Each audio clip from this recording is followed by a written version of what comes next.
शिंदे के दर पर पहुंची नीतीश कुमार की बनाई पार्टी। उद्धव को मिली मशाल छीनने के लिए मांगी मदद। नमस्कार, मैं हूं आपके साथ सोनल और आप देख रहे हैं MNS न्यूज नेटवर्क। तो आइए खबर जानते हैं विस्तार से।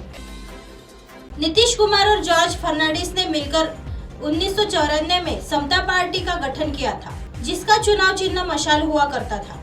यही चिन्ह हाल में उद्धव ठाकरे के नेतृत्व वाले गुट को मिला था। चुनाव आयोग ने शिवसेना और धनुष्यबाण चुनाव चिन्ह पर अधिकार एकनाथ शिंदे गुट को दे दिया। इसके बाद अब उपचुनाव के दौरान मिले सिंबल को लेकर भी विवाद गहरा गया है। समता पार्टी के एक डेलीगेशन ने महाराष्ट्र के मुख्यमंत्री एकनाथ शिंदे से मुलाकात की और मशाल चिन्ह वापस लेने के लिए मदद की अपील की है।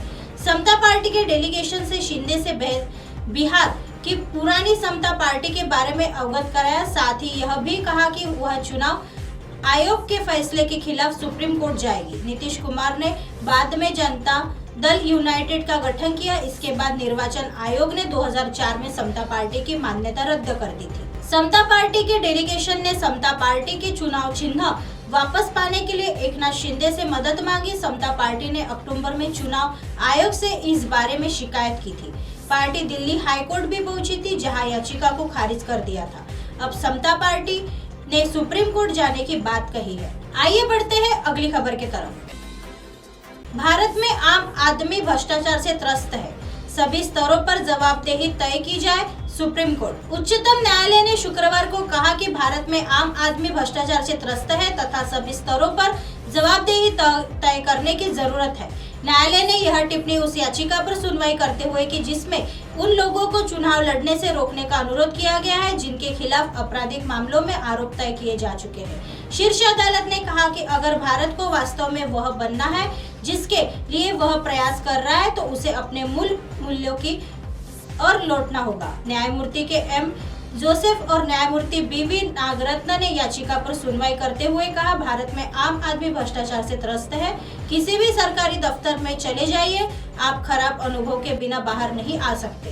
प्रख्यात न्यायविद नानी पालकीवाला ने अपनी किताब वी द पीपल में इस बारे में बात की है। अगर आपको वास्तव में वैसा देश बनाना है जिसके लिए हम प्रयास कर रहे हैं तो हमें अपने मूल मूल्य और ये चरित्र की ओर लौटना पड़ेगा। अगर हम अपने मूल्यों पर लौटते हैं तो हमारा देश वैसा बन जाएगा जिसके लिए हम प्रयास कर रहे हैं।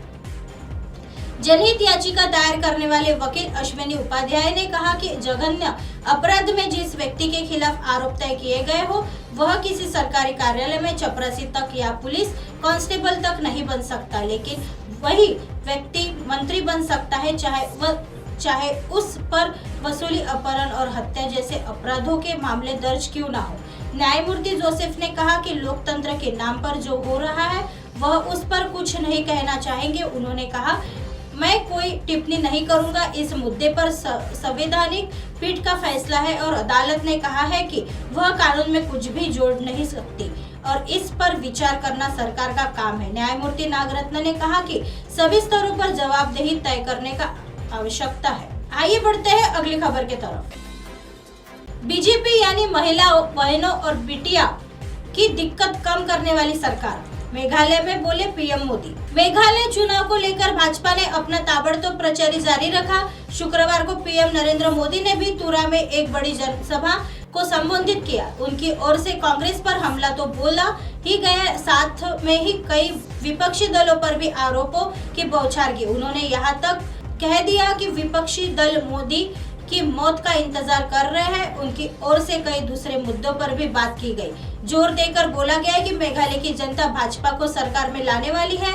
तुरा में रैली को संबोधित करते हुए प्रधानमंत्री मोदी जी ने कहा कि विपक्ष के लोग हताशा में बयानबाजी कर रहे हैं। विपक्षी दल मोदी की मौत का इंतजार कर रहे हैं। ये लोग कह रहे हैं कि कब्र खुदेगी, मगर जनता जवाब दे रही है कि कमल खिलेगा। मैं आप सभी को बताना चाहता हूं कि मेघालय में बीजेपी सरकार यानी घोटालों एवं करप्शन से मुक्ति।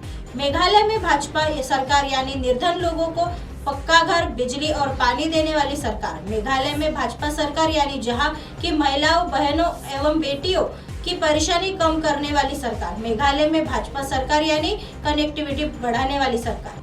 ऐसी खबरें फिर लेके आएंगे इसी समय इसी जगह। तब तक देखते रहिए MNS न्यूज नेटवर्क। नमस्कार।